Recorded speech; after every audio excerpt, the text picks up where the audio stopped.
প্রাণের অধিক বেশি যার দাম, রহমাতাল লিল আলামিন। জানো কি তোমরা তাহার নাম, রহমাতাল লিল আলামিন। অসহায়ের বুকে যে জন গোপনে করে সওয়ার, দরুদ পড়ে সুবহ ও শাম, রহমাতাল লিল আলামিন। যদিও মারপিটে ছিলাম, কিন্তু মারপিটের সেই সুরক্ষিত জায়গার ভিতরে কেউ আমাকে বাঁচায় নাই, কেউ আমাকে লালন পালন করে নাই। আমার মা হয়তো কষ্ট স্বীকার করেছেন, তার পেটটা বড় হয়ে গেছে, এরপরে মা রক্তগুলো চুষে চুষে আমি বড় হয়েছি। অবশ্যই মার তো কষ্ট হয়েছে, ঠিক আছে, কিন্তু ওই মার পেটের ভিতরে তিলে তিলে যে জায়গায় চোখ, যে জায়গায় কান, যে জায়গায় হাত, যে জায়গায় পা, সব কিছুকে সুন্দর করে ব্যালেন্স করে খালাকাকা ফাসাওয়াকা ফাআদালাক, এমন সুন্দর করে মার পেটের মধ্যে সূক্ষ্ম করে বানিয়েছেন। চিল্লায় বলুন, তিনি আমার কে? এমন সুন্দর করে বানিয়েছেন। এই যে চোখ আমরা দেখতে পাই, চোখ ছাড়া মাথা থেকে পা পর্যন্ত প্রত্যেকটা জায়গাগুলোকে মহান রব্বুল আলামিন চামড়া দিয়ে প্যাকেট করেছেন, চামড়া দিয়ে ঢেকে দিয়েছেন, কিন্তু চোখটা বাইরে, চোখটা হলো বাহিরের জায়গায়। আল্লাহ রাব্বুল আলামিন চোখটাকে পানির উপরে ভাসমান রেখেছেন। প্রতি মিনিটে মানুষের চোখ 15 থেকে 20 বার চোখের পলক ফেলে এবং চোখ থেকে ঘন ঘন পানি বের হয়। প্রতিদিন 24 ঘন্টায় বিজ্ঞান বলছে 1 মিলিলিটার চোখ থেকে পানি বের হয়। পিছনে মেশিন আছে, ঘুমে থাকলেও মেশিনটা চলে। এই চোখটাকে আল্লাহ রাব্বুল আলামিন কত সুন্দর করে যত্ন করে রেখে দিয়েছেন। ধুলাবালি যখন আমাদের চোখে পড়তে চায়, চোখের পাপড়ি দিয়া, চোখের পলক দিয়া সুন্দর করে এটাকে, চোখটাকে আল্লাহ রাব্বুল আলামিন সাফ করে দেন এবং চোখের পানি দিয়েছেন লবণ। আমি আপনি পানি পান করি মিঠা, কিন্তু চোখের পানি আল্লাহ রাব্বুল আলামিন লবণ করে দিয়েছেন। আবার জিহবার পানিকে আল্লাহ রাব্বুল আলামিন লালাকে স্বাধীন করে দিয়েছেন, পাংশা করে দিয়েছেন। আবার কানের যে ময়লাগুলো, ইয়ারক্স, এটাকে আল্লাহ রাব্বুল আলামিন তিক্ত করে দিয়েছেন। কানের ময়লা তিক্ত করলেন কেন? বান্দা যখন রাতের বেলা ঘুমাতে যাবে, যদি মিষ্টি, যদি স্বাদ হতো, ওই ময়লাটার, কানের ময়লা যদি মিষ্টি হতো, প্রত্যেকটা পিঁপড়া গিয়ে জমা হতো কানের ভিতরে, ঘুম হতো না, কষ্ট হতো। কানকে সিকিউর করার জন্য কানের ময়লা দিয়েছেন তিক্ত, একই দেহ কিন্তু চোখের পানি করেছেন লবণ, আর মুখের লালা করেছেন হলো স্বাধীন, পাংশা করে দিয়েছেন কেন? বান্দার মুখের লালা যদি মিষ্টি হতো, মিষ্টিকে মিষ্টি মনে হতো না, যদি টক হতো, টককে টক মনে হতো না। এমন নিউট্রাল করে রেখেছেন যে স্বাদই আসে জিহ্বায় বলে দেয় এটাই প্রকার স্বাদ। সুবহানাল্লাহ বলা যাবে না? আল্লাহ রাব্বুল আলামিন চোখের পানিকে লবণ করে দিলেন কেন? মৃত্যু পর্যন্ত বান্দার চোখে যেন কোনো জীবাণু অ্যাটাক না করতে পারে। রাতের বেলা বান্দা ঘুমিয়ে পড়ে, তাও চোখের পানি পড়া বন্ধ হয় না, চোখের পানি আল্লাহ রাব্বুল আলামিন রেখে দেন। সকালবেলা 2 চোখের কোণায় সাদা সাদা অংশ থাকে, অংশকে কি বলে?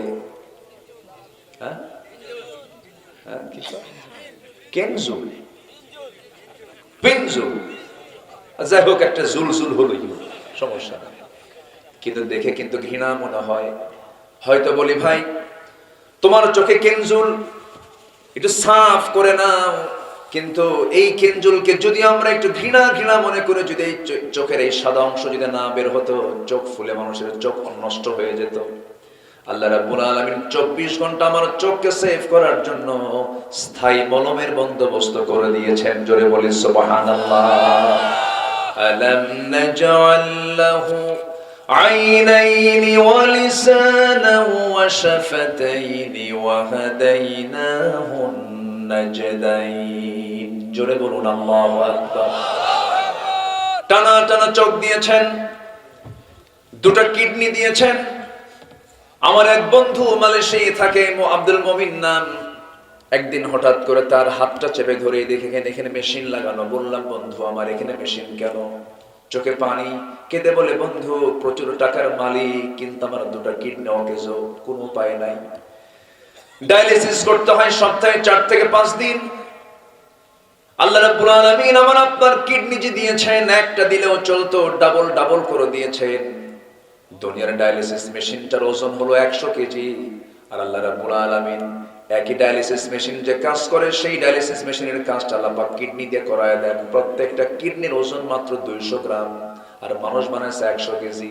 যদি এমনটা হতো, বান্দাকে দুনিয়াতে আল্লাহ পাঠায় দেওয়ার পর বলেন, ও বান্দা তোর জন্য পরে আসমান থেকে কিডনি পাঠাবো 100 200 কেজি, তুই হলে 80 কেজি, ধানের বস্তা ধরবেন না কিডনির বস্তা ধরবেন? কত বড় বেকায়দা হয়ে যেত। আল্লাহ রাব্বুল আলামিন বলেন, আল্লাযী খালাকাকা ফাসাওয়াকা ফাআদালাকা ফি আইয়ি সূরাতিন মা শাআ রাক্কাবাক। শুধু সৃষ্টি করি নাই, এটাকে ব্যালেন্স করে দিয়েছি, সমতা রক্ষা করেছি। 200 200 400 গ্রাম কিডনি দিয়েছি বান্দা চলতে ফিরতে যেন কোনো কষ্ট না হয়। জেনারেটর দিয়েছেন, আমার দেহের মধ্যে জেনারেটর সেট করা আছে, বিদ্যুৎ আছে, বিদ্যুৎ ছাড়া আমার চোখ চলবে না, আমার হাত চলবে না, পা চলবে না। জেনারেটর আছে, এরপরে ব্যাটারি আছে, কি চান সবকিছু এই বডির মধ্যে সেট করে দিয়েছেন। চিল্লায় বলেন কে? আসতে বলবেন না কে? মাথা থেকে পা পর্যন্ত আপনি যেদিকে তাকাবেন কার অবদান? বন্ধুকে। আসতে বলবেন না বন্ধুটাকে? আল্লাহ আমার বন্ধু। তিনি শুধু মানুষের রব নন, সকল প্রাণীর তিনি রব। সকল প্রাণীর সিকিউরিটি আল্লাহ নিজে নিশ্চিত করে দিয়েছেন। আমার বন্ধুগণ, একটা প্রশ্ন করব, বলুন তো, মশা মানুষকে ভয় পায় না মানুষ মশাকে ভয় পায়? মশারি টাঙায় কে? কিসের থেকে বাঁচার জন্য? এখন বলেন, শক্তিশালী কে, মানুষ না মশা? মশাই শক্তিশালী।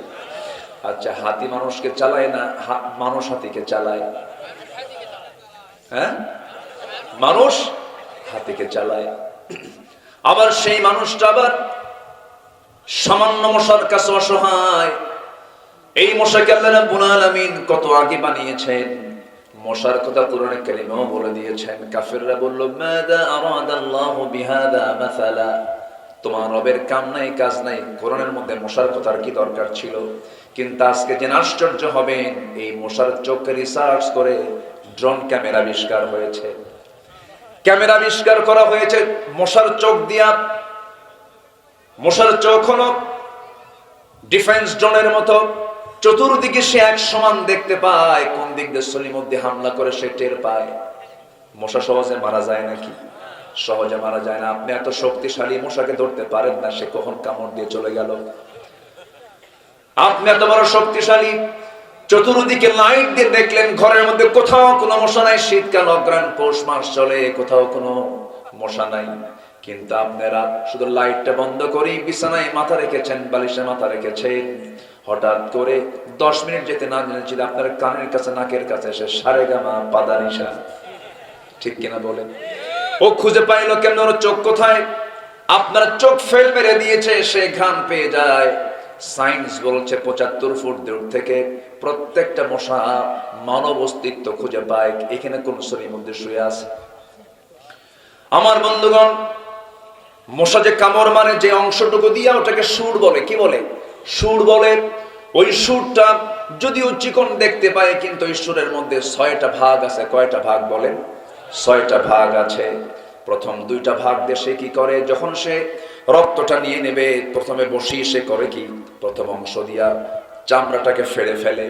চামড়া ফেলে ফেলার পরে পরের 2টা অংশ দিয়া করে কি, ব্লাড ভেসেল খুঁজতে থাকে। ভেসেল খুঁজে খুঁজে পায় না, কখন কোন জায়গা থেকে রক্ত খুঁজবে, ব্লাড ভেসেল খুঁজে খুঁজে বের করে।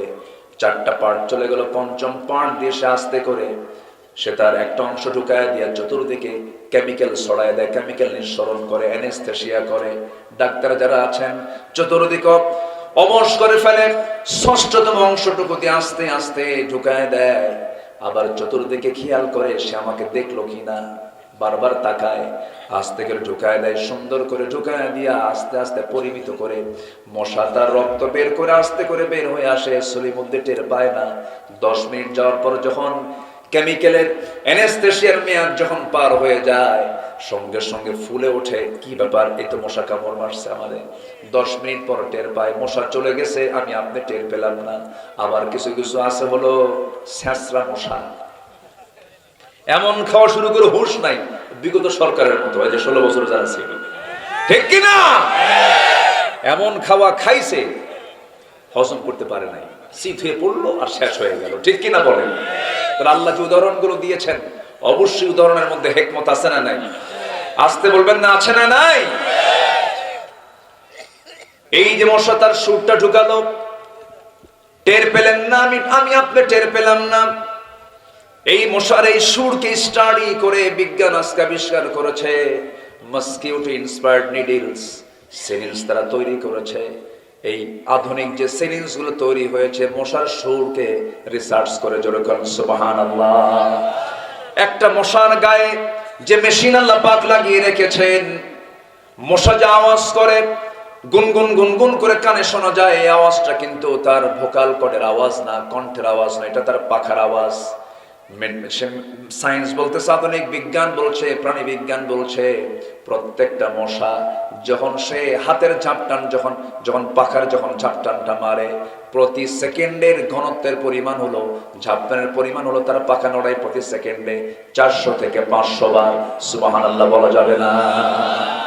আজ পর্যন্ত মেশিন, মশার গায়ে যে মেশিনটা আছে, এমন মেশিন আজ পর্যন্ত পৃথিবীতে কেউ আবিষ্কার করতে পারে নাই।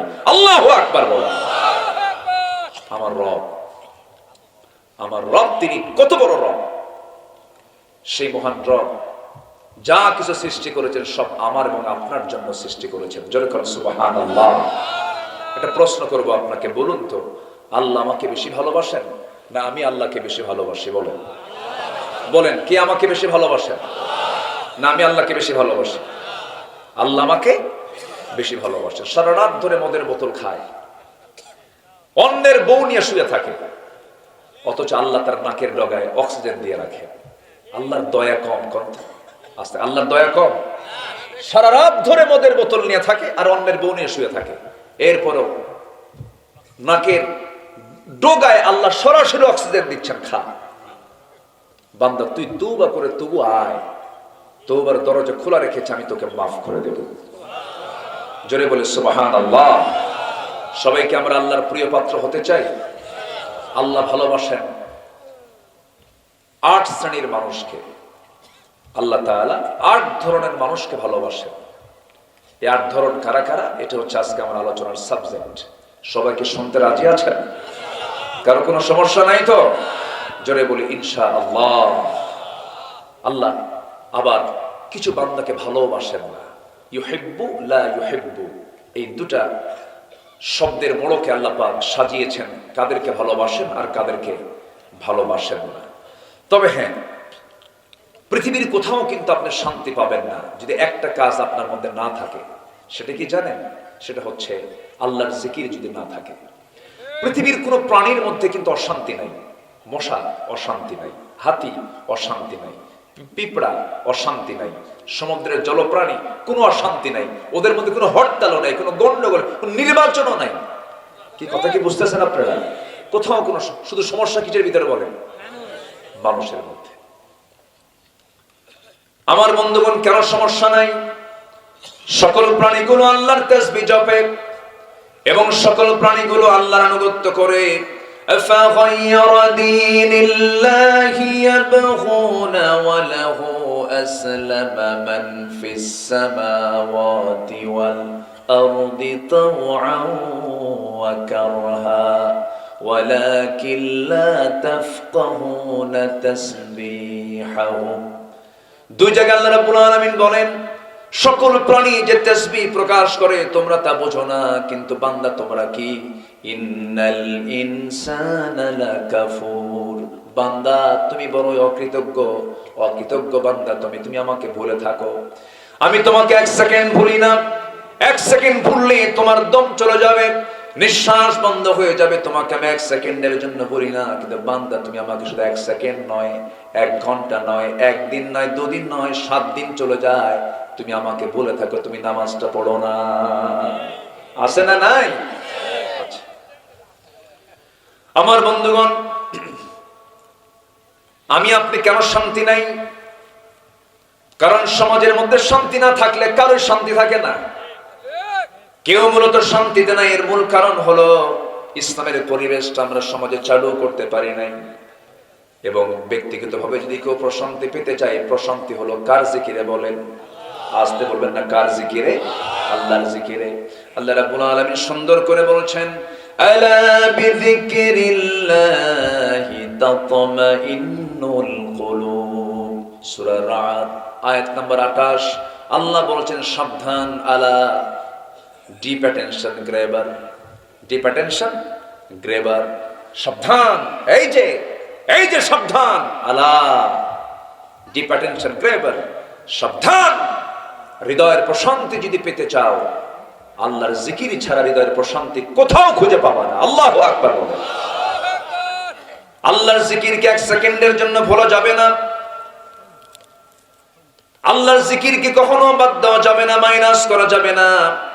আধুনিক দুনিয়ায় মানুষ, আজকের মানুষটা কেমন?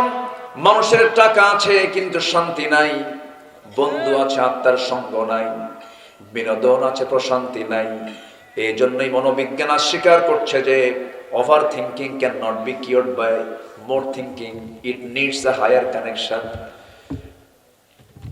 মানুষের ভিতরে যে অশান্তি কাজ করছে, এই অশান্তি দূর করার জন্য সবচাইতে বড় প্রয়োজন হলো হায়ার কানেকশন দরকার, একটা উচ্চ সম্পর্ক দরকার। সেই সম্পর্কের নাম হলো বান্দার সঙ্গে আল্লাহর সম্পর্ক। জোরে করেন সুবহানাল্লাহ। জিকির, কার জিকির? আসতে বলবেন না, কার জিকির? আল্লাহর জিকির করব আমরা। আমার বন্ধুগণ, আল্লাহর জিকিরটাকে শুধুমাত্র সুবহানাল্লাহ নয়, আলহামদুলিল্লাহ নয়, আল্লাহু আকবার শুধু নয়, বাজারে যাব, ওজন যখন দেব জিকির করব কার? ব্যবসা যখন করব ওজন দেব জিকির করব কার? আবার আমি যখন চাকরি করতে বসবো জিকির করব কার? সব সময় সমস্ত কাজে আল্লাহ রাব্বুল আলামিন তার স্মরণকে তিনি বাধ্যতামূলক করে দিয়েছেন। আমাকে তুমি বাদ দিয়ে চলো না, বিপদে পড়ে যাবা। একজন সাহাবীর কথা মনে হলো, 2 নম্বর খলিফাতুল মুসলিমিন ছিলেন। সেই খলিফার নাম কি বলুন? একটু জোরে বলেন। আমি প্রায় একটা কথা বলি, মনে হয় বহুদিন আগে এক মাহফিলে, আজ থেকে আরো 15-20 বছর হবে, এক মাহফিলে বললাম, ওমর ফারুককে চিনেন কে? সামনে থেকে এক ছোট্ট ছেলে দাঁড়ায় বলে, হুজুর আমি ওমর ফারুককে চিনি। কে? আমাদের বাড়ির দোতলায় ভাড়া থাকে। আমি তাকে বললাম, তুমি 100-তে 100 পাইছো, মাশাআল্লাহ। জি, এই ওমর দোতলায় ভাড়া থাকে, ওমর না। এই ওমর হচ্ছে সেই ওমর যে ওমরের ব্যাপারে রাসূল বলেছেন, আমার পরে যদি কেউ নবী হতো, নবুয়তের দরজা যদি খোলা থাকতো, লাকানা ওমর, আমার ওমর নবী হয়ে যেত। আল্লাহু আকবার। তিনি শাহাদাত বরণ করেছেন। তিনি কি করেছেন? শাহাদাত বরণ। তিনি শহীদ হয়েছেন। তার সারা জীবনের দোয়া ছিল। কি দোয়া ছিল? আল্লাহুম্মা রযুকনি শাহাদাতান ফি সাবিলিক ওয়াজআল মাউতি ফি বালাদি রাসূলিক। ও আল্লাহ, তুমি আমাকে শহীদি মৃত্যু দান করো এবং আমার নবীর শহরে মদিনাতে মৃত্যু দিয়ে দিও। তিনি এই দোয়াটা সারা জীবন করেছেন, কিন্তু দোয়াটা ছিল আপাত দৃষ্টিতে উল্টা দোয়া ছিল। মদিনায় যুদ্ধ হওয়ার কোনো সম্ভাবনা ছিল না। আবার মদিনায় তিনি ইন্তেকাল করতে চেয়েছেন, কিন্তু আল্লাহ রাব্বুল আলামিনের মাঝেও তার নিয়তকে কবুল করে নিয়েছেন। কোন একটা ফজরে নামাজে তিনি দাঁড়িয়েছেন, 2 রাকাত নামাজ পড়বেন।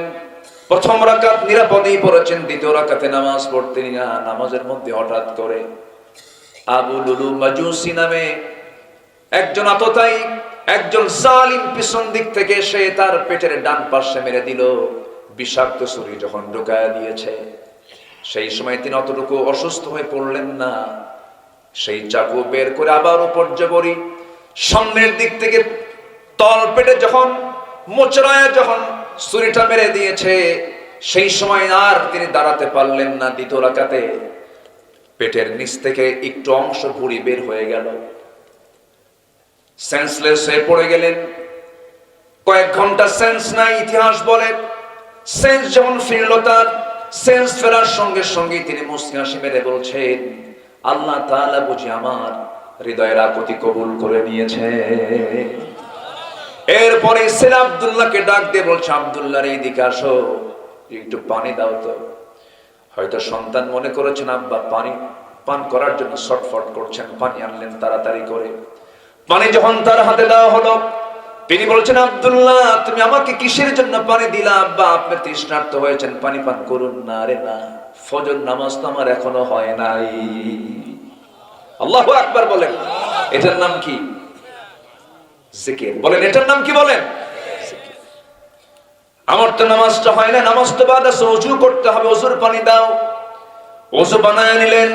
ওযু বানায় নিয়ে তিনি কষ্ট করে দাঁড়াতে পারলেন না, পেটটাকে কাপড় দিয়ে পেঁচে ধরলেন। নামাজটা বসে বসে কোনো মতো পড়লেন। পড়ার সঙ্গে সঙ্গেই এবার আব্দুল্লাহকে ডাক দিয়ে বলছে, আব্দুল্লাহ রে কি চিন্তা করো তোমরা, কান্নাকাটি করো কেন? আমার নাকের মধ্যে আমি জান্নাতের ঘ্রাণ পেয়ে গেছি। আমি দুনিয়া থেকে মনে হয় বিদায় নিয়ে নেব।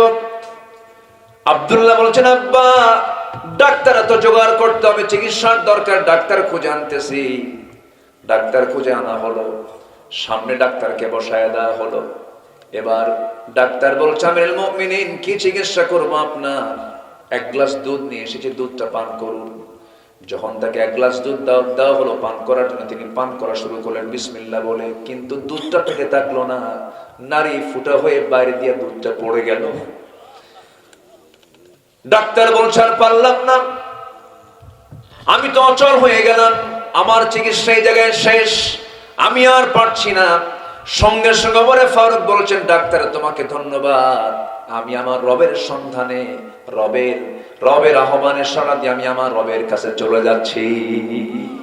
আল্লাহু আকবার বলেন। জিকির কার বলেন? আসতে বলবেন না, জিকির কার? আল্লাহর জিকির, তাতমাইন্নুল কুলুব।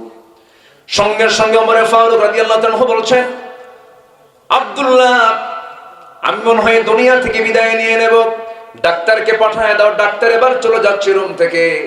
ডাক্তারের পায়ের দিকে তাকায় দেখেন তার পাজামাটা গিরার নিচে পড়ে আছে। ওই অসুস্থ অবস্থায় ডাকতেছেন, ডাক্তার এইদিকে আসো, আমি চাই না তুমি জাহান্নামে যাও।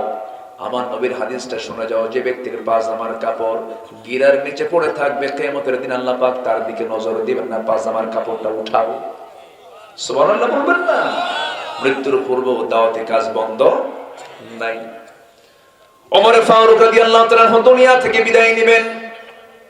এবার বলছেন, আব্দুল্লাহ সারা জীবনের আমার একটা আকুতি ছিল, কোনদিন প্রকাশ করি না। আব্দুল্লাহ আমি তো মরে যাচ্ছি, আমার রাসূল তো মারা গেছেন, আমার বন্ধু আবু বকর নবীর পাশে ঘুমাচ্ছেন, আমার বড় শখ নবীর পাশে আমিও ঘুমাতে চাই, কিন্তু জায়গাটা তো আয়েশার, উম্মাহাতুল মুমিনিন আয়েশার জায়গা। সে যদি জায়গাটা আমাকে দিত, আমার শখটা পূরণ হয়ে যেত। দেখো তো আব্দুল্লাহ, তুমি আমার পক্ষ হয়ে তুমি আমার সন্তানকে একটা প্রস্তাব দাও তো দেখি। দেখে আয়েশা কি বলে। চলে গেছেন তিনি। চলে গিয়ে বাবার প্রস্তাব যখন আম্মা জান আয়েশা সিদ্দিকের কাছে করলেন, সঙ্গে সঙ্গে ভিতর থেকে কান্না জড়িত কণ্ঠে জবাব এলো, অর্ধজাহানের শাসনকর্তা ওমরের মতো মানুষ আমার কাছে ছোট্ট একটা আবদার করবে, আমি কেমন করে ফেরত দেই? আমি আয়েশা আমার জায়গা আমি ওমরে দান করে দিলাম। আমার ভাইরা, আল্লাহর শরণ, নবীর মুহাব্বত, আল্লাহর জিকির, নবীর আনুগত্য, এই বিষয়গুলো যদি আমার আপনার জীবন থেকে মাইনাস হয়ে যায়, দুনিয়াও সংকীর্ণ হয়ে যাবে, আখিরাত সংকীর্ণ হয়ে যাবে, সব শেষ হয়ে যাবে। আল্লাহ একটা আয়াতে সাফ করে বলে দিয়েছেন, ওয়ামান আ'রাদা আন যিকরি ফাইন্না লাহু মাঈশাতান দানকা ওয়া নাহশুরুহু ইয়াওমাল কিয়ামাতি আ'মা قال رب لم حشرتني أعمى وقد كنت কুনতু বাসীরা। জোরে বলুন আল্লাহু আকবার। আমার জিকির থেকে, আমার স্মরণ থেকে, আমার নামাজ থেকে, আমার সমস্ত হুকুম থেকে যে বান্দা নিজেকে গুটিয়ে রাখবে, কিয়ামতের দিন আমি তাকে অন্ধ করে তুলব এবং দুনিয়ার জীবনটাকে আমি তার জন্য সংকীর্ণ থেকে সংকীর্ণ করে দেব, শান্তি থাকবে না। এবং কিয়ামতের দিন, হাসরের দিন তাকে অন্ধ করে তুলব। বান্দা বলবে, আল্লাহ চোখ তো ছিল, আজকে অন্ধ কেন? আল্লাহ বলবেন, তোরে আমি আমার আয়াত দিয়েছি, তুই আয়াতকে ভুলে গিয়েছিলি, আজকে তেমন করে আমি তোরেও ভুলে গেলাম। নাউজুবিল্লাহ। তাহলে আমাকে আল্লাহ বেশি ভালোবাসেন না আমি আল্লাহকে বেশি ভালোবাসি? আল্লাহ আমাকে বেশি ভালোবাসেন। আল্লাহ কাকে ভালোবাসেন? 8 শ্রেণীকে আজকে বলবো। ওয়াজ কি শুরু হয়েছে এখনো? ওয়াজ কিন্তু এখনো শুরু হয়নি। 8টার একটা কইছে আমি না। তাহলে নুরু, ওয়াজ কি শেষ না শুরু? দেখা যাক ইনশাআল্লাহ। দেখি আপনাদের সাহস কেমন। আমাকে সময় দিচ্ছেন তো ইনশাআল্লাহ?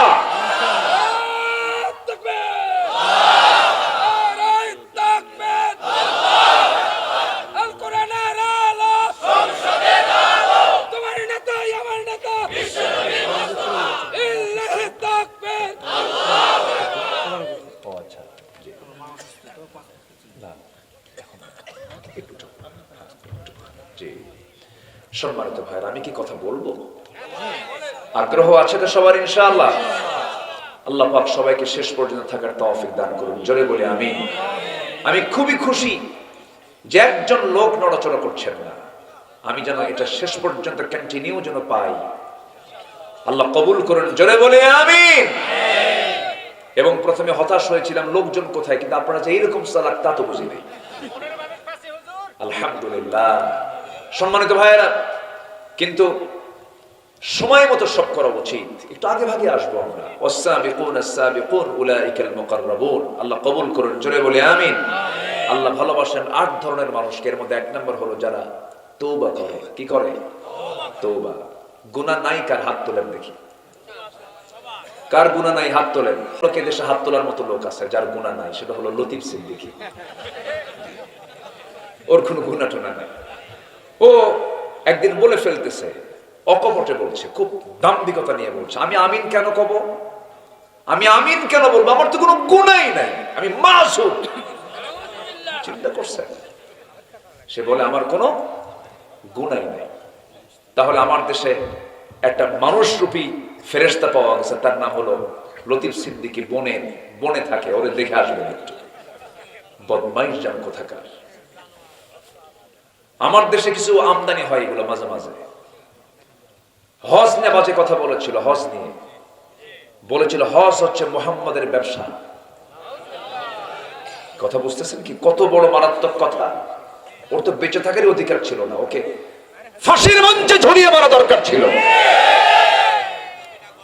একদিকে হজ, ওয়া আতিমুল হজ্জ ওয়াল উমরাতা লিল্লাহ, আরেকদিকে রাসূল। কত বড় অপরাধ এটা হতে পারে। সামনে আমরা এমন আইন দেখতে চাই বাংলাদেশের পার্লামেন্টে। সবাই রাজি আছেন না ইনশাআল্লাহ? আগামীর পার্লামেন্ট হবে হচ্ছে মুসলমানদের পার্লামেন্ট। আগামীর পার্লামেন্ট হবে হচ্ছে নামাজের পার্লামেন্ট। জোরে বলি ইনশাআল্লাহ। আল্লাহ কবুল করুন। আমাদেরকে মঞ্চে উঠলেই বলে, হুজুর ওয়াজ করবেন। এখনো শুরু হয়েছে, কিন্তু শুরু করছে আবার। হুজুর ওয়াজ করবেন, একটু দেখে শুনে একটু ওয়াজ করেন। আকাশ নে কবেন, জমিন না কবেন, দুনিয়াটা আমরা দেখে নেব। দুনিয়া দেখবে, ওরা মদ খাবে, আমরা দোয়া করে দেব। এই সুযোগ আর বাংলাদেশে দেওয়া হবে না। তরুণ প্রজন্ম জেগে উঠেছে, পালস এখন বোঝে সব। এই তরুণ প্রজন্মকে আর ধোঁকা দেওয়া যাবে না। ওরা গণভবন দখল করে দুপুরবেলা মুরগির রান খেয়ে লাঞ্চ করা শিখে গেছে, আর পারবেন না। হাদির রক্ত ঝরেছে, আর পারবেন না। অতএব সচেতন হয়ে আদর্শ নীতি রক্ষা করে নেতৃত্বে আসুন। এই সুযোগ বাংলাদেশের তরুণ প্রজন্ম আর দেবে না। জোরে বলি ইনশাআল্লাহ। আর জোরে বলি ইনশাআল্লাহ। আমাদেরকে বলে, হুজুর রাজনীতি নিয়ে কোনো কথা বলবেন না। আচ্ছা, আপনি এখান থেকে যাবেন জয়পুরহাট, হোন্ডায় চলেছেন, অ্যাক্সিডেন্ট করেছেন, হাতের এই জায়গায় ভেঙে গেছে, হাতের এই জায়গায় কবজিটা ভাঙছে। আপনাকে ডাক্তারের কাছে নেওয়ার পর ডাক্তারকে বললেন যে স্যার আপনি আমার সব জায়গায় হাত দেন, চিকিৎসা করবেন, কিন্তু আপনি আমার এই ভাঙ্গা জায়গায় হাত দিবেন না। ওর হাত ছাড়বে? ওর হাত ছাড়বে কোন? তো ওর হাত ভাঙ্গা হাত ছাড়ার জন্য আগে হাত দিতে হবে কোথায়? ওই ভাঙ্গায়। ভাঙ্গায় হাত দিয়া টেনে টুলে চাঙ্গা করতে হবে। তা আমার দেশের যে জায়গায় ভাঙ্গা জায়গা, সেই ভাঙ্গা জায়গায় আমরা হাত দেবো না? কোরআন নিয়ে বসছি, ভাঙ্গা জায়গায় হাত দেওয়ার দরকার আছে না নাই? ও রাজনীতি ওরা করবে আর আমরা দোয়া করে দেব। কি কথা ঠিক আছে কিনা বলেন? সম্মানিত ভাইরা, আমরা সবাই তওবা করতে রাজি আছি তো ইনশাআল্লাহ? ভুল করছি, তওবা করব, বাস। আমাদের ভুল আছে না নাই? ভুল আছে, স্বীকার করতে হবে। মানুষ যার নাম তার ভুল আছে, নবীদের কোনো ভুল নাই। নবীদের ভুল না থাকার পরও তারা কিরকম ভাবে তারা আল্লাহর কাছে মাফ চেয়েছেন দেখেন। আমাদের আব্বা আদম আলাইহিস সালাতু ওয়াস সালাম দোয়া করেছেন, কত সহায়ত্ব নিয়ে দোয়া করেছেন, আমাদেরকে সেই দোয়া শিখিয়ে দিয়েছেন। যারা পারেন ঠোঁট মিলিয়ে বলুন, রব্বানা যালামনা আনফুসানা ওয়া ইল্লাম তাগফির লানা ওয়া তারহামনা লানাকুনান্না মিনাল খাসিরিন। দোয়া করেছেন ইব্রাহিম আলাইহিস সালাতু ওয়াস সালাম। সবাই বলুন, আওয়াজ দিয়ে বলুন, ربنا تقبل منا إنك أنت السميع العليم وتب علينا إنك أنت التواب الرحيم. دعاء করেছেন ইউনূস আলাইহিস সালাতু ওয়াস সালাম। সবাই বলেন, لا إله إلا أنت سبحانك إني كنت من الظالمين. দোয়া করেছেন আমার নবী। সবাই বলেন, ربنا آتنا في الدنيا حسنة وفي الآخرة حسنة وقنا عذاب النار. জোরে বলুন আল্লাহু আকবার। সব নবী গুনাহ মাফের জন্য দোয়া চেয়েছেন, তওবা করেছেন, ইস্তেগফার করেছেন। যে বান্দার মুখে তওবা বেশি, সেই বান্দার প্রতি আল্লাহর মহব্বতটা বেশি। তুবু ইলাল্লাহ ফাইন্নী আতুবু ফিল ইয়াউমি মিআতা মাররা। তোমরা আল্লাহর কাছে তওবা করো। আমি রাসূল সারা দিনে 100 বারেরও বেশি বার আমি রাসূল নাকি তওবা করি। আমার নবী তওবা করেন। আমাকে আপনাকে মাফ চাইতে হবে।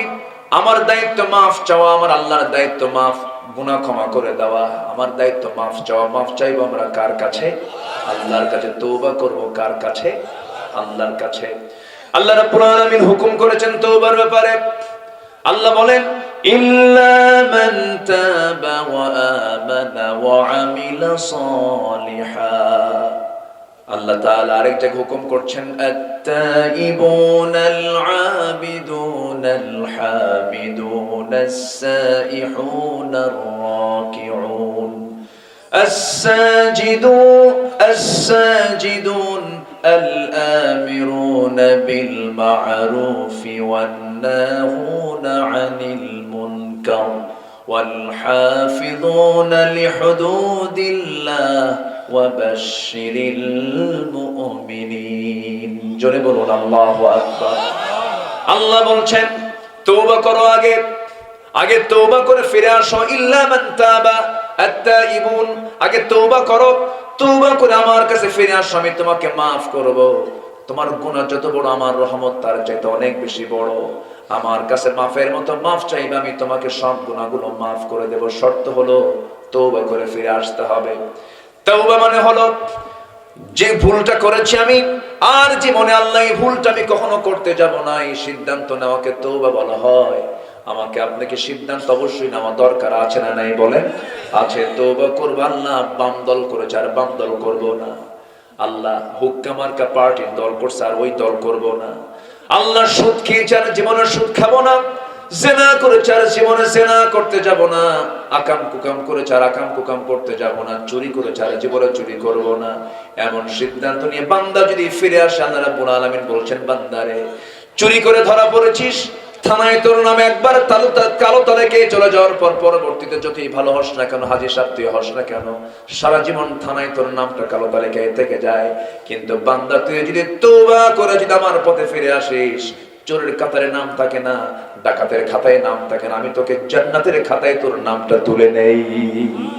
জোরে বল সুবহানাল্লাহ, আরো জোরে বলি সুবহানাল্লাহ। আমরা তওবা করব কার কাছে? আসতে বলবেন না, কার কাছে? এক জায়গায় না, সব জায়গায়, সব জায়গায়। নাম্বার 2, আল্লাহ রাব্বুল আলামিন ভালোবাসেন কাকে? ইন্নাল্লাহা ইউহিব্বুত তাওয়াবিনা ওয়া ইউহিব্বুল মুতাতাহহিরিন। নাম্বার 2 হলো যারা পবিত্রতা অর্জনকারী তাদেরকে ভালোবাসেন। পবিত্রতা অর্জনকারী 2 প্রকার, একটা হলো নাপাকি থেকে নিজের দেহকে মুক্ত রাখা, আবার শিরকিয়াতের নাপাকি থেকে নিজেকে মুক্ত রাখা। ইন্নামাল মুশরিকুনা নাজাসুন, মুশরিকরা নাপাক। মক্কার একটা এলাকা আছে হুদুদে মক্কা, ওই মক্কার এরিয়ার ভিতরে হারামের এরিয়ার মধ্যে ডোনাল্ড ট্রাম্পও ঢুকতে পারবে না, নরেন্দ্র মোদিও ঢুকতে পারবে না, পৃথিবীর যত পরাশক্তি যত ক্ষমতাধর ব্যক্তি হোক না কেন ওই মক্কার এরিয়ার মধ্যে ঢুকতে পারবে না। কারণ আল্লাহ এক কথায় বলে দিয়েছেন, ইন্নামাল মুশরিকুনা নাজাসুন, মুশরিকরা নাপাক, সে জায়গায় ঢুকতে পারবে না। এটা এক প্রকার নাপাকি, শিরকিয়াত এক প্রকার নাপাকি। আবার আল্লাহ রাব্বুল আলামিন যে দেহ থেকে দেহ, সমস্ত নাপাকি থেকে দেহকে মুক্ত রাখা, সবচেয়ে বেশি শাস্তি আল্লাহ পাক কিছু বান্দাকে দিবেন যারা পেশাব থেকে নিজেকে পরেজ না রাখতে পারে। অনেকে পেশাব করে পানি নেয় না, আছে না নাই? কুত্তার মতো দাঁড়ায় পেশাব করে, আছে না? এরকম আছে, আছে না নাই? ওটা হলো সেমি কুত্তা, আছে কি না? এগুলো করা যাবে না। দাঁড়ায় পেশাব করবেন, কিডনি খাম হবে আপনার, কিডনি কি হয়ে যাবে? খাম হয়ে যাবে। বসবেন, কিডনি ভালো থাকবে। ইসলাম যা বলে এটাই করলাম, আলহামদুলিল্লাহ বলেন। দাঁড়ায় নয়, বসে বলেন। দাঁড়ায় নয়, কি? বসে। পরিষ্কার করতে হবে, বাউলকে সম্পূর্ণ পরিচ্ছন্ন রাখতে হবে, নাপাকি অবস্থায় থাকা যাবে না। ওজুর উপরে থাকার চেষ্টা করবো। মালাকুল মউত আমাকে বলে আসবে, আমি অমুক দিন আসতেছি, নাকি এরকম বলে আসবে? আসবে না। যেহেতু আসার কোনো গ্যারান্টি নাই, অতএব আমার প্রস্তুত থাকতে আমার কোনো অবহেলা করা যাবে না। আমার বন্ধুগণ, সাইয়েদনা বেলাল রাদিয়াল্লাহু আনহু দুনিয়াতে আছেন, আমার নবীজিকে আল্লাহ তাআলা মেরাজে নিয়ে জান্নাত দেখালেন। সেই জান্নাতের মধ্যে বেলালের কণ্ঠ তিনি শুনতে পেলেন। দুনিয়াতে সে বলছেন, বেলাল, জান্নাতে তোমার আওয়াজ শুনলাম কেন? কি হয়েছে তোমার, বলো তো, কি এমন আমল করো? সাইয়েদনা বেলাল কাঁদতে কাঁদতে বলছেন, হুজুর, আমার ব্যক্তিগত একটা আমল হলো, আমি যখনই মনে করি আমার ওযু নাই, ওযু বানায় সঙ্গে সঙ্গে 2 রাকাত নামাজ পড়ি, সবসময় ওযুর উপরে থাকি। আমার রাসূল বলেছেন, বেলাল, এই জন্যই বুঝি তোমার আওয়াজ আল্লাহ পাক আমাকে জান্নাতে শোনায়া দিয়েছে। আমরা ওযুর উপরে থাকবো, জোরে বলি ইনশাআল্লাহ। নামাজ না পড়ি, ওযু যেন ঠিক থাকে, নাকি এরকম কিছু? মানে মাথায় টুপি থাক, লুঙ্গি না হয় না থাক। আগে কোনটা দরকার? আগে টুপি না আগে লুঙ্গি? বলেন, আগে লুঙ্গি দরকার না টুপি দরকার? আগে লুঙ্গি দরকার। বলুন তো, নামাজ কয় ওয়াক্ত? এর মধ্যে কোন ওয়াক্তের দাম সবচেয়ে বেশি? আসর। হ্যাঁ, তামানি দাম বেশি। তামান মানে হলো সব। ওরে তামাম, মাশাআল্লাহ, এখানে আরবি শব্দ ঢুকলো কেমনে? জয়পুরহাট অনেক সুন্দর ভাষা, বলি আলহামদুলিল্লাহ। জয়পুরহাটের এই বেল্ট এবং নওগাঁ দিয়ে একটা টান আছে, এত সুন্দর একটা মায়ার টান। ভাত খাসিন, এটা টান আছে না? আছে। এই টানের মধ্যে একটা মজা আছে, এটা মায়া। এটা কি বলেন তো? একটা মায়া আছে। এই টান আপনি কোথাও পাবেন না, এটা এই এলাকার জন্যই প্রযোজ্য। ময়মনসিংহে আবার বেশি টান মারে, ওরা মধ্যে মুনফাসিল পর্যন্ত যায়, মধ্যে তবাই না, ভাত খাইছুন, ওরা আরো বেশি টান। সামনে সিফলার আসতে দেখুন না কেন, ওর মানে একটা অদ্ভুত একটা ভাষা। এই ভাষাগুলো আল্লাহ পাক দিয়েছেন। এই ভাষার সৌন্দর্য আছে না নাই বলেন তো? আছে। টান মারলে বোঝা যায় এটা জয়পুরহাট, টান মারলে বোঝা যায় এটা রংপুর, টান মারলে বোঝা যায় চিটাগাং, টান মারলে বোঝা যায় সিলেট, টান মারলে বোঝা যায় এটা যশোর থেকে আমদানি হয়েছে। তো এগুলো সব কে করে দিয়েছেন? আল্লাহ করে দিয়েছেন। এগুলো হচ্ছে আঞ্চলিক পাসওয়ার্ড। এগুলো কি কি পাসওয়ার্ড বলে? আঞ্চলিক পাসওয়ার্ড সেটআপ। এটা আঞ্চলিক, এটাই ভাষা, এটাই ভাষা। শুধু ভাষা ভিন্ন না, চেহারাও ভিন্ন। আমরা গোটা দেশে চলি তো, মানুষের চেহারা দেখলে বোঝা যায় এটা এই লোকটার বাড়ি অমুক অঞ্চলে। আল্লাহ তাআলা চেহারাটাও আঞ্চলিক করে দিয়েছেন। সুবহানাল্লাহ বলেন। এটা কার দেওয়া? কার দেওয়া? আল্লাহর দেওয়া। বহুদিন আগে একটা কথা মনে হলো, বলে ফেলি। নোয়াখালীতে আমার একটা মাহফিল ছিল। আমাকে বললো, হুজুর গোটা দেশেই চলে। আমার বাড়ি তো আমার উত্তরবঙ্গে, কিন্তু আমার বাড়ি বগুড়ায়, জন্মস্থান, হোম টাউন হচ্ছে শেরপুর থানা। তো আমাকে বলা হলো যে উত্তরবঙ্গের এমন একটা বাক্য বলবেন যেটা আমরা বুঝবো না, আমরা বুঝবো না। আমরা বোঝেন নাই? আমরা তো চিন্তা করলাম কোন বাক্যটা বলা যায়। তো বগুড়ার চার মাথা, বগুড়ার তো মাথার শেষ নাই, বহু মাথা আছে না? নিচের মাথা, তিন মাথা, চার মাথা, সাত মাথা। আগে কিসের মাথা? নিজ মাথা। নিজ মাথা, তিন মাথা, চার মাথা, সাত মাথা। তো চার মাথা, মাটি ডালি এবং বনানি, এই মোড়ের, এই মোড়গুলোর যে রিক্সাওয়ালা যে কথাগুলো বলে, এটার একটা বাক্য আমি রেডি করে বললাম, ভাই দেখেন তো বুঝেন নাকি? বললাম, কে রে তুই আলুতে আলু ওয়াক্কালি আলু। বুঝতেছেন কি? বোঝার তো কথা, পাশাপাশি তো। কে রে তুই আলুতে আলু ওয়াক্কালি আলু। তুমি আমার দিকে ফেলফেল করে চেয়ে আস। বললাম, ভাই আমি তো বলে ফেলছি। আপনি কি বললেন? বললাম, আপনি বুঝলেন যেটা সেটাকে বলেন, এরপর আমি ব্যাখ্যা দেব। উনি বলতেছেন, যেহেতু একটা বাক্যের মধ্যে দেখলাম তিনটা আলু, কেরে তুই আলু তে আলু ওয়াক্কালিয়া আলু, তাহলে মোট কয়টা আলু? তিনটা আলু। যেহেতু উত্তরবঙ্গ, জয়পুরহাট, বগুড়া এগুলো তো আলুর এলাকা, আলু দিয়ে কোনো একটা কিছু হবে। বলেন তো এখানে আলুর মধ্যে কিছু আছে? এটাই হলো ভাষা। এটার নাম কি? ভাষা। হাসা হয়ে যায়, বলি গালি হয়ে যায়। এই ভাষাগুলোর মালিক কে? আসতে কবেন না, কে কে কে? নামাজ কি কোনটা দামি? তামানটাই দামি। এই যে আপনি ওয়াজ বের করে দিচ্ছেন, যে এই জন্য ওদিকে চলে গেছিলেন। এখন আসেন, লাইনে আসেন। 5 ওয়াক্ত নামাজের ভিতরে ফজরটার ফজিলতটা বেশি। ফজরের ফজিলতটা বেশি। শুধু ফজরের 2 রাকাত নামাজের দাম, ফজরের 2 রাকাত সুন্নাত নামাজের দাম, রাকাতাই সালাতুল ফজর খায়রুম মিনাদ দুনিয়া ওয়া মা ফিহা। দুনিয়া এবং দুনিয়ার মাঝে যা আছে, যা সম্পদ আছে, এর চাইতে বেশি সম্পদ দামি হলো ফজরের 2 রাকাত সুন্নাত নামাজের দাম। দুনিয়া বেচেও এই নামাজের মূল্য দিতে পারবে না কেউ, এত দাম ফজরের। বান্দা কয় টাইম নাই, বান্দা কয় কি টাইম নাই। একটা প্রশ্ন করব আপনাকে, বলুন তো আমার দেশের ম্যাক্সিমাম মসজিদগুলোতে কোন ওয়াক্তে সবচাইতে কম মুসল্লি পাওয়া যায় বলেন?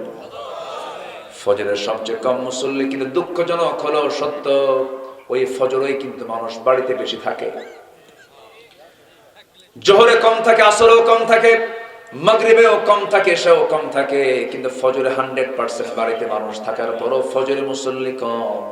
মানুষগুলো কোথায় যায়? মেরাজে। মেরাজে যায়, ঘুমায় না। কি ঘুমায়?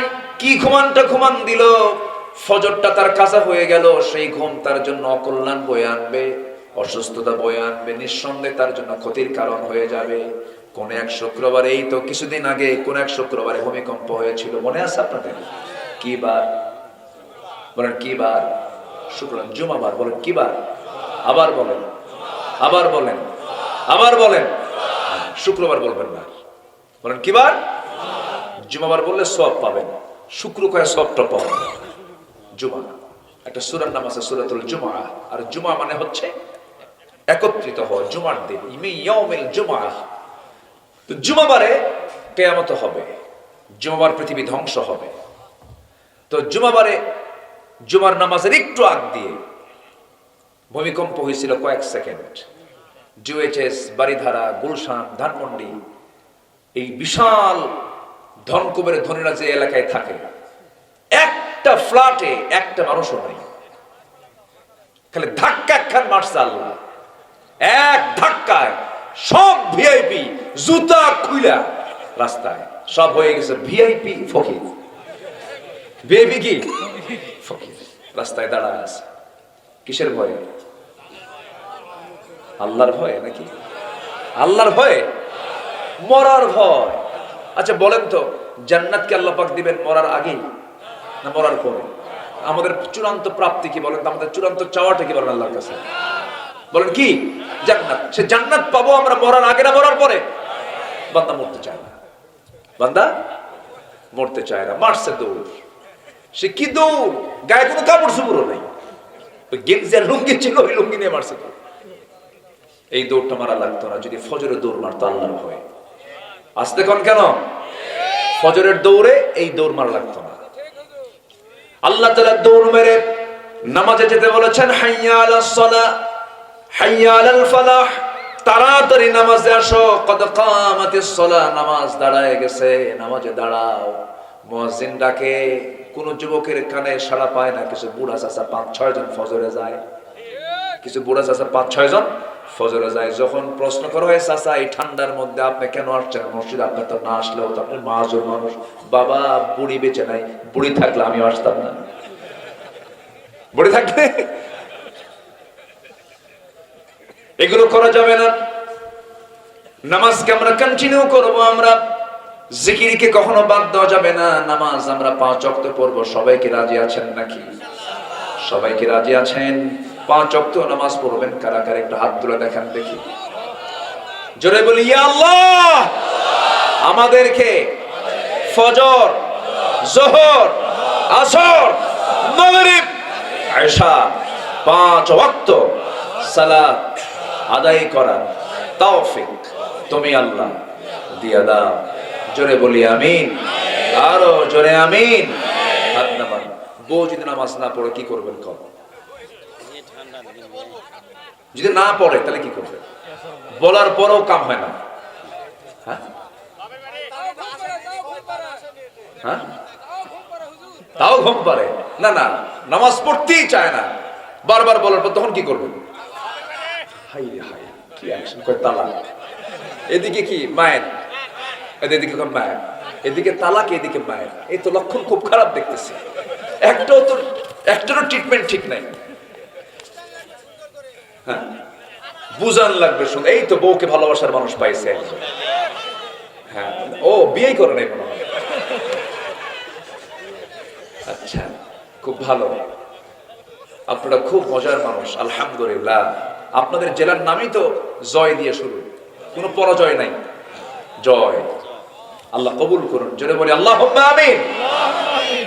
সূরা ফাতাহ, ফাতাহ মানে হলো জয়, বিজয়। একটা জেলার নাম পাইছেন আপনারা কোরআনের একটা সূরার নাম অনুযায়ী, বলি আলহামদুলিল্লাহ। আল ফাতাহ, ফাতাহ মানে হলো বিজয়। এইদিকে আপনার জেলার নামও কি? বিজয়। বিজয়ই তো, ওই বি আর জয় একই তো। আচ্ছা, তাহলে দুটো আমরা ভালো জানলাম। আল্লাহ 8 ধরনের লোককে ভালোবাসেন। এর মধ্যে একটা হচ্ছে তওবা, আর একটা হচ্ছে পবিত্রতা অর্জনকারী। পবিত্রতা অর্জন না হলে কি নামাজ হবে? আগে নামাজ না আগে পবিত্রতা? কাপড় পাক, জায়গা পাক, কাপড় পাক, জায়গা পাক, তাছাড়া তো নামাজ হবে না। শুরু তো সলার মধ্যে আগে আপনাকে আওতায় আসতে হবে, কাপড় থাকতে হবে, সতর ঢাকতে হবে, কাপড়টা পরিষ্কার হতে হবে। এগুলো হচ্ছে শর্ত। আল্লাহ পাক এজন্য বলছেন তাওয়াবিন ওয়া ইউহিব্বুল মুতাতাহহিরিন। আল্লাহ পাক যারা মুতাতাহহির হবে আল্লাহ পাক তাদেরকে ভালোবাসেন। নাম্বার 3 চলে আসেন। এখনো 5টা পয়েন্ট পড়ে আছে। আমি চিন্তা করতেছি আপনাদের কষ্টের মধ্যে ফেলে দিচ্ছি নাকি না আমি জানি না। কষ্ট পাচ্ছেন মনে হয় আপনারা, আপত্তি নাই তো? বলি আলহামদুলিল্লাহ। এরকম শ্রোতা যদি গোটা দেশে পাইতাম কত যে ভালো লাগতো। কিছু কিছু শ্রোতা আছে এত বেশি, কিছু কিছু এলাকার শ্রোতা আছে এত মানে নড়াচড়া করে। একটা মাছ আছে যে মাছের ভর্তা খুব মজা লাগে, টাকি মাছ। টাকি মাছ আছে না?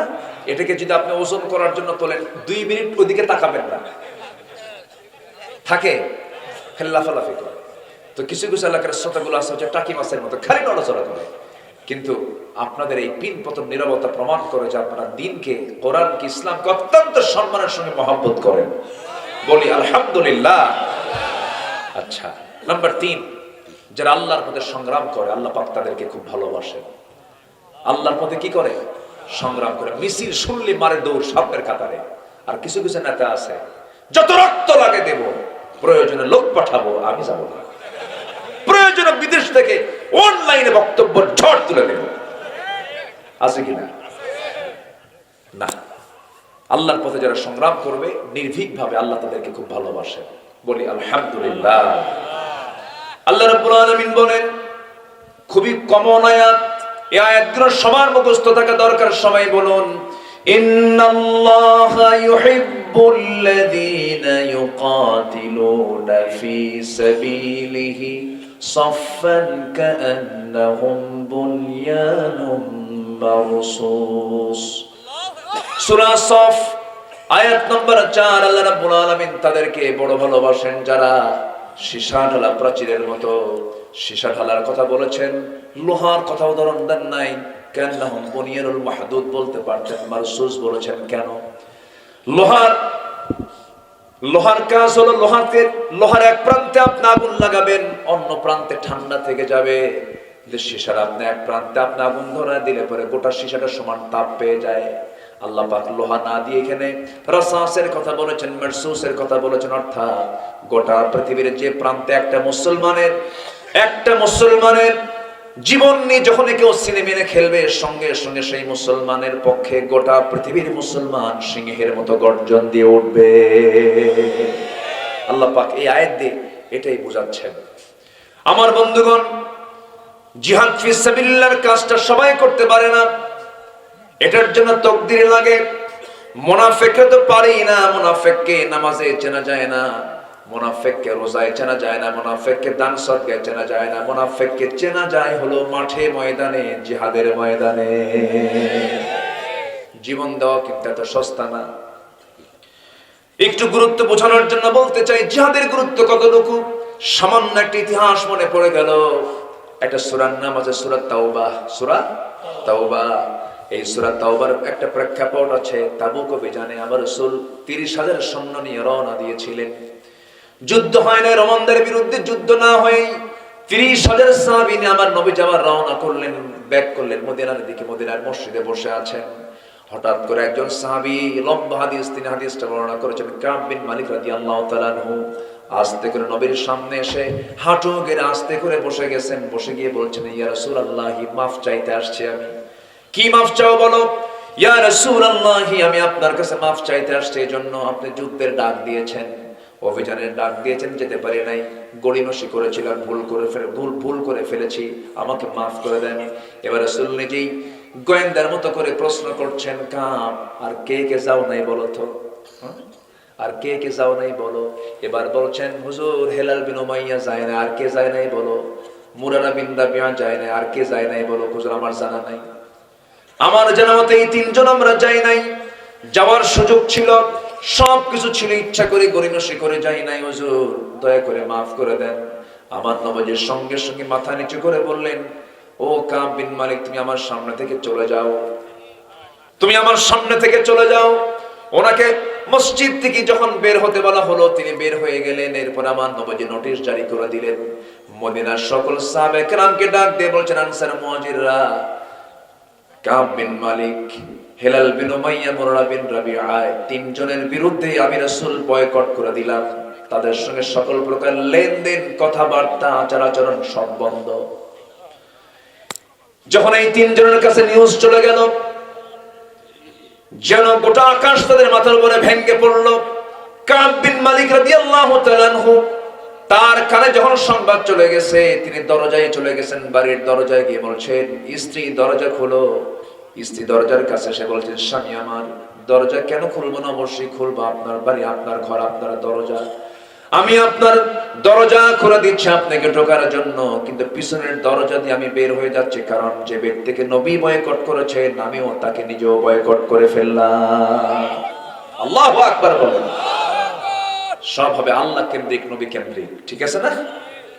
তাহলে আমার আল্লাহ আমাকে ভালোবাসবে। হেলাল বিন উমাইয়ার কানে চলে গেছে নিউজ।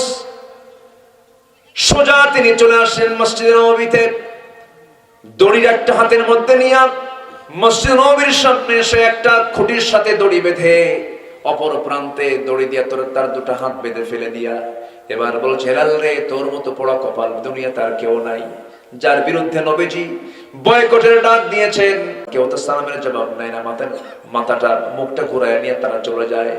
হেলাল বিন উমাইয়া এই চিত্রায়িত দেখতে পাচ্ছেন, বারবার চোখের পানি তিনি ফেলতে ফেলতে বেকার হয়ে গেছেন। শেষ পর্যন্ত হেলাল বিন উমাইয়া ওই যে দড়ি দিয়ে হাতটা বেঁধেছিলেন, এখানে ঘা পর্যন্ত হয়ে গিয়েছিল। দীর্ঘদিন এরকম করে চলতে লাগলো। মুরারা বিন রাবিয়ার একই অবস্থা। পাহাড়ি গুহার মধ্যে সিজদায় পড়ে পড়ে চোখের পানি ফেলতে ফেলতে বেকার হয়ে গেছেন। দীর্ঘদিন যখন চলে গেল, 40টা দিন যখন পার হয়ে গেল, হঠাৎ করে আমার নবীর কাছে নিউজ চলে এলো। আমার নবীকে জিবরিল আমিন বলছেন, ওয়ালা সালাসাতিল্লাযীনা খুলিফু, হে রাসূল, যারা ওই তিনজন যারা পিছনে ছিল, যারা যুদ্ধে যেতে পারে নাই, আপনি তাদেরকে না মাফ করলো, তাদের তওবার ওজনটা এত ভারী হয়ে গিয়েছে, মহান রব্বুল আলামিন তাদের তওবাকে কবুল করে তাদেরকে মাফ করে দিয়েছে। যেরকম সুবহানাল্লাহ। এই প্রেক্ষাপট কেন টানলাম বলুন তো? এই তিন সাহাবীর নামাজের কোনো অভাব ছিল? জিকিরের কোনো অভাব ছিল? সবকিছুই তারা করেছেন, শুধুমাত্র একটু গড়িমসি করেছেন। রাসূল ইচ্ছা করলে বলতে পারতেন, যেহেতু যুদ্ধ হয় নাই, 30,000 সৈন্যের মাঝে 3 জন যাও নাই, যা, এটা কোনো ব্যাপার না। কিন্তু আমার নবীজি শক্ত করে ধরার মূল কারণ হলো, জিহাদের ময়দানে কোনো শিথিলতা প্রদর্শন করা যাবে না। ঠিক কিনা? আল্লাহ তাদেরকে ভালোবাসেন। নাম্বার 4 হলো যারা তাওয়াক্কুলকারী, আল্লাহর প্রতি যাদের পূর্ণাঙ্গ তাওয়াক্কুল থাকবে। রাসূল বলেছেন, আমার আল্লাহ বলেন, যদি কোনো বান্দার মধ্যে পূর্ণ তাওয়াক্কুল থাকতো, আল্লাহ পাক প্রত্যেক বান্দাকে পাখির মতো রিজিক দিতেন। কিসের মতো রিজিক দিতেন? পাখির মতো রিজিক দিয়ে দিতেন। তাওয়াক্কুল সবচাইতে বড় একটা গুণ। এই গুণটা যার মধ্যে থাকবে, সে কখনো অশান্তিতে ভুগবে না। আল্লাহ রাব্বুল আলামিন বলেন, فبما رحمة من الله لنت لهم ولو كنت فظا غليظ القلب لانفضوا من حولك فاعف عنهم واستغفر لهم وشاورهم في الأمر فإذا عزمت فتوكل على الله ইন্নাল্লাহা ইউহিব্বুল মুতাওয়াক্কিলিন। জোরে বলুন আল্লাহু আকবার। ভরসা করব আল্লাহর উপরে। ছেলের সন্তান হলো না, মন খারাপ করার দরকার নাই। মেয়ের সন্তান হলো না, মন খারাপ করার দরকার নাই। সন্তান হলো না, তাও মন খারাপ করার দরকার নাই, কারণ ফয়সালা কার? আসতে বলবেন না, ফয়সালা কার? আল্লাহ পাকের। আমার বন্ধুগণ, আম্মা জান আয়েশা সিদ্দিকের মতো মা, এত সম্মানিত, এত ভাগ্যবতী একজন মা, তার পেটে কোনো সন্তান ছিল না, তিনি সন্তানের মা হতে পারেন না। এতে কি তার সম্মান কমে গেছে নাকি? আমার বন্ধুগণ, এরকম করে বহু আল্লাহর পছন্দের বান্দাও ছিলেন যাদের সন্তান ছিল না। আবার আল্লাহ রাব্বুল আলামিন কাউকে দেন, কাউকে দেন না, আবার কাউকে দিয়ে আবার নিয়ে নেন। আমার নবীর মতো মানুষকে আল্লাহ রাব্বুল আলামিন চারটা ছেলে সন্তান দিয়েছিলেন। এরপরে 4টা সন্তান আল্লাহ পাক উঠায় নিয়েছেন। নবীজি কখনো অভিযোগ দিয়েছেন নাকি? মন খারাপ করেছেন নাকি? সন্তান হওয়া না হওয়া, ছেলে হওয়া না হওয়া, এগুলোর বিষয়ে কোনো কথা না বলে ভরসা করব, চিল্লায় বলুন কার উপরে? কার উপরে? মহিলা কয়, আল্লাহ তোমার চোখ কি আসলেই কানা নাকি? তুমি আমার ঘরে 4 মেয়ে দিয়া রহিমউদ্দিনের বাড়িতে তুমি 4টা ছেলে দিলা, ওই বাড়ির 2টা ছেলে আমার বাড়িতে ঢুকায় দিয়া আমার বাড়ির 2টা ওই বাড়িতে ঢুকায় দিলেই তো হিসাব অঙ্ক মিলে যায়। এখন অঙ্ক করতেছ, এরকম অঙ্ক করা কিছু মহিলা আছে না? নাই না। আল্লাহ অঙ্ক ভালো বোঝেন, কার কি দিতে হবে, কি করতে হবে, ফয়সালা কার? আল্লাহ তাআলা। তাওয়াক্কুল করব কার উপরে? আল্লাহর উপরে। নাম্বার 5 হলো ইহসানকারী যারা হবে, যারা ইহসান করবে, আল্লাহ পাক তাদেরকে ভালোবাসেন। আমার বন্ধুগণ, ইহসান করবেন না, আল্লাহ আপনার প্রতি ইহসান করবেন না। আপনি প্রতারণা করবেন, আল্লাহ পাক আপনাকে প্রতারিত করে দিবেন, আল্লাহ পাক আপনাকে ঠকায় দিবেন।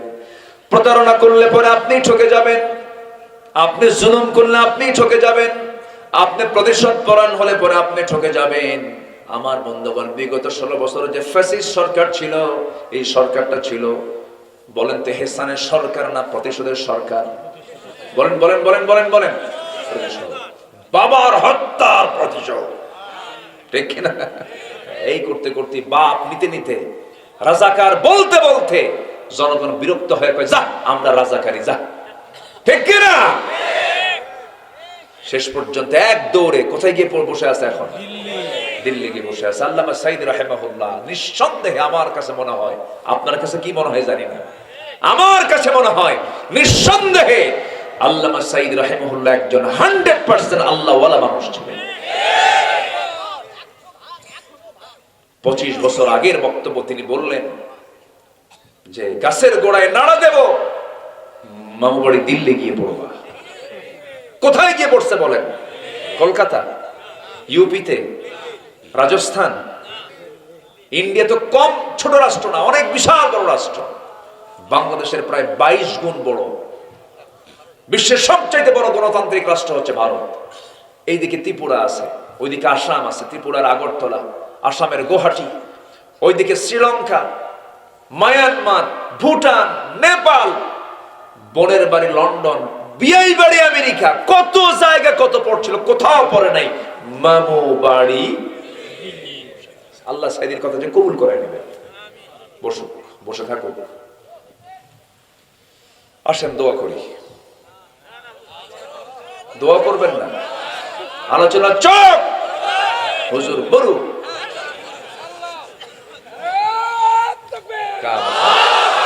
কোন স্লোগান?